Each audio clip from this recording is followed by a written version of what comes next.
Here, I am this handout. We're going to be known by our handouts probably today. Oh, that guy, that's his. You can take it out now if you want. We have heard a lot of great thoughts already today, a lot of great wisdom, a lot of great information. It's funny when you do a sort of a workshop like this, you sort of have a class and things that you're going to talk about, and then someone before you comes up and does what you were going to do, and you're like, oh, and I actually found myself getting stressed because like, man, Aisha did a breathing thing. I was going to do a breathing thing. And then I realized that's actually a really positive sign. And hopefully what you're seeing is that there is a lot of overlap, because what Michelle and Randy asked me to talk about today is the intersection of mind, body, and soul. So before we get going, I want to encourage everybody to stand up. This is nothing against the facility. These seats are not the most comfortable. But for a moment, we're going to stand up, and I would encourage you to kind of be mindful of your neighbor, but go ahead and close your eyes. Standing up is important so you don't drift off while you do this. And I want you just to think about for a second some of the things that you're feeling, some of the things that you're thinking. How are you processing things? Are you inspired, overwhelmed, unsure, hopeful? Maybe it's a mix. I am going to have us do some breathing again, and then we're going to kind of process that a little bit. So on 3, take a very deep breath. I'm going to count to 8. 1, 2, 3. 1, 2, 3, 4, 5, 6, 7, 8. Hold it for 4. 3, 2, 1. Exhale for 7. 7, 6, 5, 4, 3, 2, 1. Go ahead, be mindful of your neighbor, but stretch as high as you can up towards the ceiling, like you're going to try to push one of those ceiling tiles out. Bring your hands slowly down. Do some very slow neck rolls. One to one side, one to the other. And go ahead and have a seat. So all of us have probably understood. You can kind of process a little bit. What is it? We all know it. I think we all kind of understand. Sort of the faith community, different through the centuries, has kind of understood that each human has these different dimensions of a physical body, of emotions, and something that's kind of a combination, maybe the spirit, soul. It doesn't mean just because we're aware of it that we're always good at being present and understanding their connection. But even scientists, doctors, are understanding on deeper and deeper levels that hey, there is sort of this spiritual dynamic to the human life. It isn't something that we can physically point to. It isn't necessarily a specific emotion that gets expressed, but there's something beyond just our physical bodies, beyond what we're thinking and feeling, and something that goes more to identity and connection and purpose and all of these different things. And so it's something that we can be aware of, but it doesn't mean that we're always embracing these different elements of ourselves in an intentional and regular way that helps us to move forward in a positive, healthy way. I personally believe it's because we've been designed this way, that our physical health, our physical body isn't one silo, and our mind and our mental capacities sort of in another tower, and then our emotions are somewhere else. It's actually a community. You can imagine a marketplace or a village where they're all constantly interacting with each other. I don't know about you, but I tend to kind of compartmentalize. Now I'm going to go do something physical. And now I should sit down and process my emotions. Or what am I thinking? And the more I'm going to turn 55 next week, so I've been around a little bit. But I just feel like just now I'm starting to be able to understand like all 3 of those things really deeply impact one another. And believe it or not, I can do more than one of those things at the same time. Right? We can tend to kind of get really focused in. I'm going to go for a walk, or I'm going to go to the gym, or I'm just going to sit and think about my feelings. But blending those things together takes a real intentional, regular mindset. And for that to be helpful, there's this thing called being still, and we've practiced it already this morning, this idea of pausing and reflecting and being aware of, being present, right? Aisha talked about this idea of being mindful. I promise you that was like maybe 2 years ago when I began to really experience mindfulness. For me, it's a Psalm 46, where it says, "Be still and know that I am God." The NET says, "Stop your striving." That was like impossible for me, and it can still be my tendency. So I don't know about you, but this idea that there is an intersection, and again, we've touched on it already this morning, but this idea of stress, a physical or an emotional tension, which can be actually extremely helpful. The dog is growling and moving towards you with menace. The stress that your body produces is really helpful for climbing that tree, right? So stress can be good. But if it's ongoing and we're not processing it or understanding it in the right way, then it actually affects our immune system. Stress, whether physical or emotional, actually begins to have a function on our major organs. Our brains and hearts and all those things. And so this intersection of how we're doing physically, how we're doing emotionally, how we're doing mentally, they are so interwoven with one another. Now the challenge is, I'm not a golfer. I've attempted it through the years, but I don't know if how many of you have tried to go golfing, but it's a sport that requires, it's like, okay, Scott's a golfer, he could come up and give a clinic, but it's like, keep this elbow straight, this one should be bent, knees should be, and you're up there and you're trying to do you're focused on all those different elements, and it just looks bad. But over time and through practice, it becomes a natural way of just getting up and approaching the ball, and for me that never looked good, but I understood it. And that's my hope for us today. I'm not going to prescribe a certain kind of diet or a certain form of meditation. It's really pausing, and you can use the handout or anything like it to put it up at your office, to have it with you on your phone, to sort of begin to really process, and you take these things out and you look, how am I doing mentally, and how might that be affecting my emotions? How am I taking care of myself physically or not taking care of myself physically? And what's that doing to my thoughts? And so having a regular awareness of how all of these different areas are interacting. We tend to kind of specialize in a certain area. We tend to just sort of have an aptitude or a strength. We're very in touch with ourselves emotionally. We're good at expressing those, but physically, we always kind of feel like we're kind of in an unhealthy spot. Or we're really tuned in physically, but really out of touch with what we're thinking and how to express those things and how they're manifesting in our emotions. There was a study that was done, because I think this idea of the soul and the spirit gets into something called relationship, right? It's sort of, again, the mental, the physical. It's a blending of all these different kinds of ourselves. Many, many years ago, Harvard studied 268 of their sophomores, and they studied these gentlemen for 80 years. It was back like in the 1930s. So for 80 years, they followed these guys.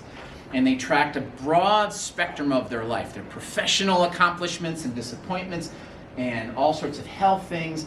The one thing that they realized, and their findings were rather shocking, was the degree to which their relationships were healthy was the degree to which that impacted their whole health picture. I'm not sure if you've seen the TED Talk where the woman says, internationally, we looked at diets, we've looked at the amount of physical exercise. They say the number one factor for longevity is the degree that people are tied into one another in a positive way, relationship, right? So it's super, super deep how all of these different things can be woven together and interrelated. So again, my goal today is for you to pause to see how much you're pausing. Right? So I have an app. Steve Jordan got me into this thing 8 months ago, we were going to do this event together, this half Ironman. It started off as an Olympic distance. He's like, hey, there's this half Ironman. You want to do it? And I was like, okay. So as I'm signing up, like, what am I doing right now? So lots of training, but I'm a guy that wants to be distracted. My normal aptitude is physical. When I'm discouraged, I'll go do something physical. When I'm upset, I'm going to go do something physical. And again, as we shared, exercise and being active is good, not if you're using it to avoid what you're feeling and thinking. Because even up until very recently, I would be super upset or discouraged, and I'm going to go to the gym, and there'd be a short-term stirb, feel a little bit better. So I was grouchy and upset before I went, and then I left, and now I'm tired, grouchy and upset. That makes sense? And my poor wife or my kids would experience grumpy dad, like, glad he's going to the gym, and it's like, oh boy, he's going to the gym, now he's going to come home tired and all of those things. So that was my tendency, is just to kind of elevate the physical and not stop to say, what am I thinking? And so part of this training, it had me out on a bike trail for 3 hours every Saturday. My earbuds didn't last that long. What would I use those for? To distract myself. So I was left with 3 hours of just thinking, what am I feeling? What am I thinking? Sometimes it started physically. I'd set off on this 56-mile bike ride, and I'd be like, I want to stop after 5. And I'm like, well, you got 50 more to go. What are you feeling physically? And acknowledging it. And then it began to morph into, what are you feeling emotionally? And it was draining for me, yes, physically, but also emotionally. Part of this event is swimming a mile. So I did a ton of stuff in the pool.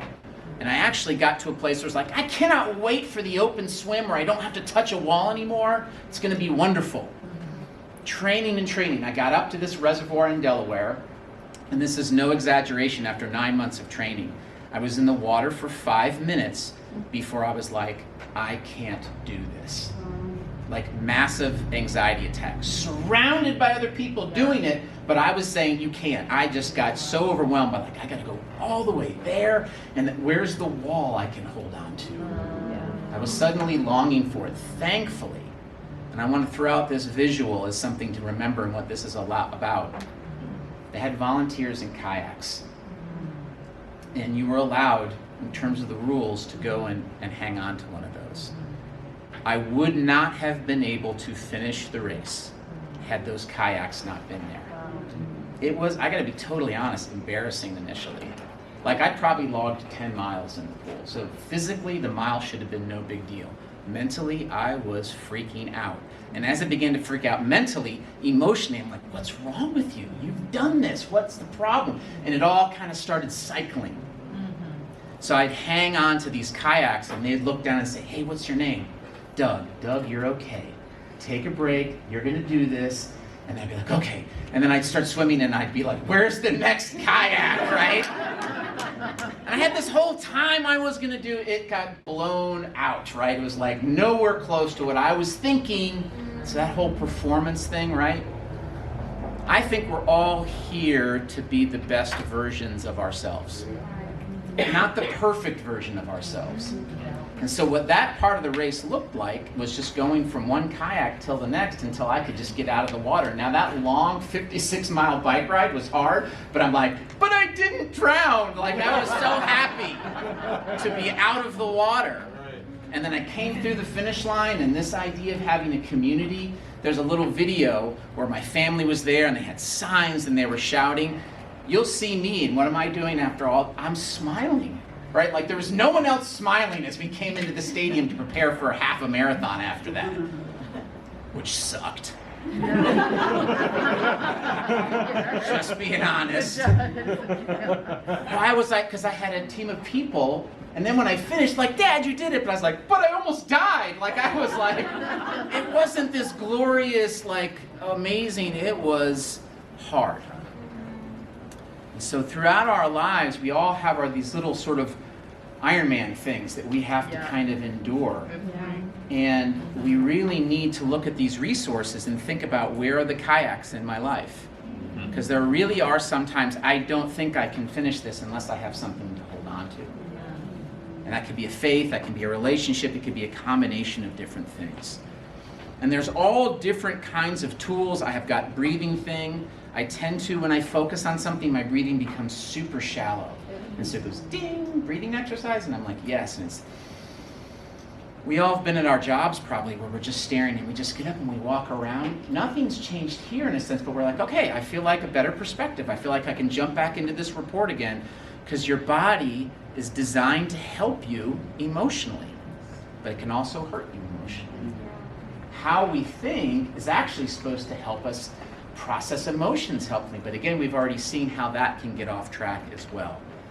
And so there's no specific thing that I'm going to prescribe, but each of us has to say, I'm going to take steps where I am today, right? So maybe literally taking steps is a fantastic goal for you. Just going to get up and walk more. Maybe evaluating your diet, and if sugar does a certain thing to you, then you got to evaluate, how can I replace that? Because I struggle with my thoughts, and that makes my thoughts go. It's processing, meeting with a dietitian, meeting with a trainer, starting with a yoga video at home where you don't have to be concerned by how you do during the downward dog or any of those kinds of things. It's just you and you two. Lots of different things that we can think about, but this idea of being still and learning how to process is super, super important. So to share personally a little bit about my own mental health journey, my wife and I, as it says in the little bio, served in the full-time ministry for 15 years. We made the decision in about 2012, 2013 to transition out of the full-time ministry. My wife had felt like she just hit a massive wall, and I just said, I married you, I didn't marry the ministry, so let's kind of step out of this. That was an easy decision to make for my wife. It had catastrophic consequences on my life emotionally. I went from something that was super engaging, really hard, but very engaging, all of who I was, to like 20% of me being accessed every day. And I've likened my life and my mental and emotional state to being like driving through Kansas corn on a really long road trip at night. So I'm underemployed, so I'd be sitting at my computer and I experience levels of depression and apathy and discouragement and dislocation. My relationships changed, all kinds of stuff. And so I found myself very much like, as Stephanie is going through these questions, like yes, yes, yes, yes.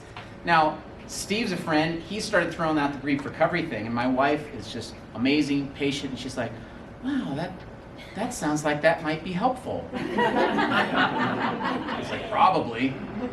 Months went by, and I don't know exactly what happened that precipitated that decision, but I went through that program with a group of individuals. Steve was profoundly helpful for me personally, because I didn't point to like, I lost my dad. My parents were both alive at that point. I've since lost both of them over the span of this last year. But Steve was like, where is this letter gonna? I'm like, I don't have a letter to write to a person. Do I write it to the ministry? I don't know how to do this. So he helped me process what I was feeling and how to process that grief of who I thought I was. Yeah. So, just the way I operate was like, check, 8-week grief recovery. Did it. I'm a huge checklist guy. Got a process, I got a plan, I'm going to stick to it. And if I don't, I'm super hard on myself. Eric's like, did you already work out today? Yeah, but I said I was going to run later. And she's like, you don't have to. I'm like, are you sure? And so I did the grief recovery, super helpful tools. The main thing was this metaphor at the very end of being at an aquarium and blue fish come by. And you're able to, in that moment, to be like, whoa, they're really pretty and that's really cool. And then they pass on. And then a shark comes through and you're like, whoa, look at that shark. Can you imagine if you're out in the ocean and you sort of acknowledge the sensations of seeing that shark. And then something, for me, the shark was always in front of me. Even if the shark had swam by and there was other stuff in my life, I was locked into my loss and everything else, and I couldn't, it was already gone, but that's the only thing I saw. So being present, being able to kind of say, this is what I'm feeling and thinking right now, acknowledging it and kind of letting it pass. Because I absolutely was not able to love people like I knew I could love people. I felt like I was like living sort of a half-life, if you will. But I'd done the grief recovery, and so I did that, check. So my son and I went to Kroger close by our house. Grant's here today. And I thought he was going to come because he knew his dad was speaking, right? He told me about a week ago, I'm going to come to that. I'm like, oh, cool, he wants to hang out with his dad. I just found out last night, he didn't even know that I was going to be there. He's like, I'm not coming to hear you talk. All right. So we were there, we're going to get a movie. And I'm backing into a spot, and there was a gentleman walking, and he wasn't necessarily paying attention to where he was going, but he looked up and kind of gave me a look because he's like, what are you doing? And the windows were up, but I sort of began talking to him. Like I was like, hey man, I'm kind of backing up. And instantly, because Grant at that point was 17, had been around me enough, he's like, Dad, don't say anything. Like, he's seen anger manifest in my life. I've never been in a physical fight, whatever. But he started getting tense, like, Dad, don't say anything to this guy. And I was just kind of talking through the window. It was mainly more about me than wanting to interact with this guy. Went in, very tense, got a movie, came out, and as I came out, there was a woman standing, because I had slightly bumped the car before me, because I was very tuned into this guy that gave me a look. And she had problems that I had not stayed, like I bumped it like at 2 miles an hour. Long story short, I lost it. In the car, in Kroger, gonna go to a movie. The whole family was waiting for us to come home, and I yelled at my son, don't tell me not to talk to, and it was a meltdown. I dropped him off, I said, forget the movie, and I drove around for an hour and a half, venting, fuming, and I said, the grief recovery was not enough, because my wife had said, maybe you need to do a therapy thing.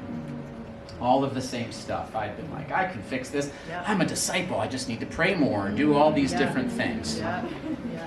So I came home, and after apologizing to everybody in my family, I signed up for therapy. Come on. And I met with a therapist named Rick, great guy, that a lot of what he did is, why do you feel like when you start something you have to finish? And what is that? And just, what are you thinking?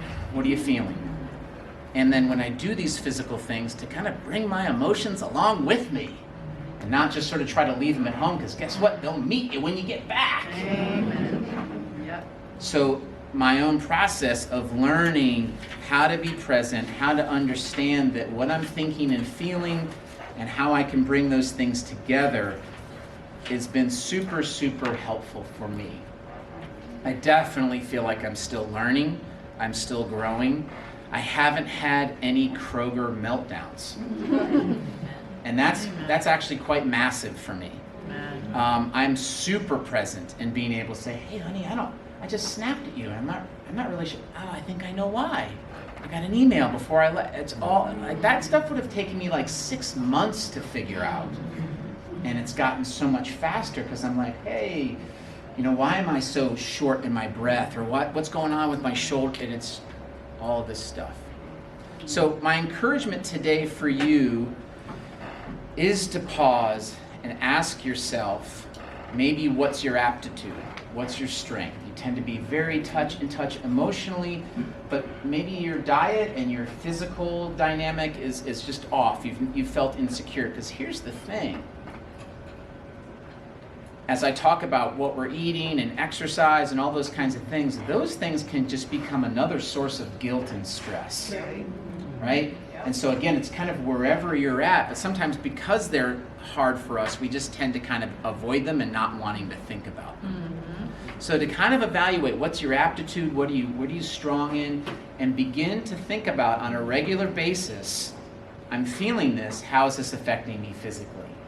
I'm feeling this physically, how is this helping me or hurting me emotionally? Because there's real positive things. You just Google, how does laughter affect us physically?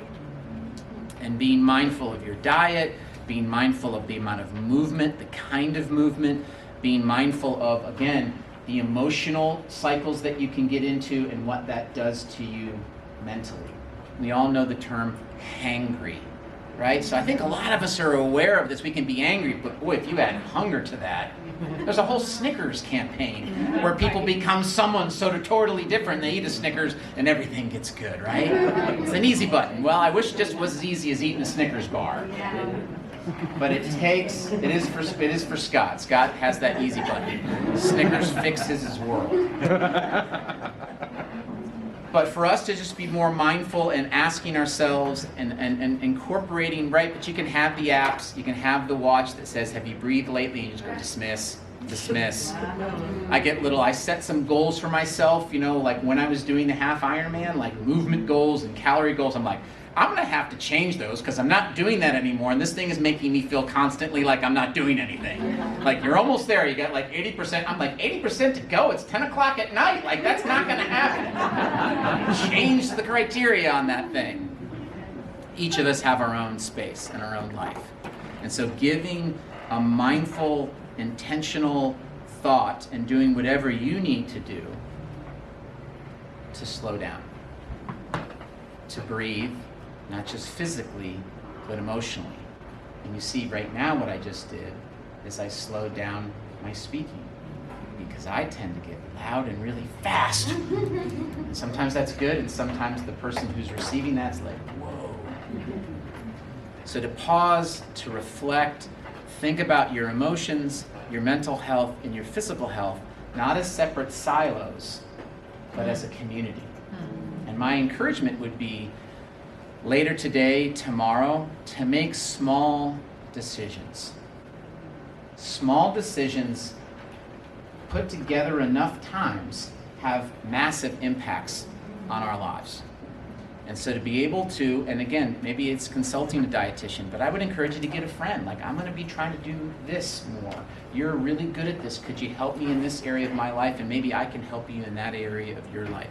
Having a friend, having some accountability, having some encouragement is super, super helpful. But in closing, our minds, our bodies, and our souls are already interconnected.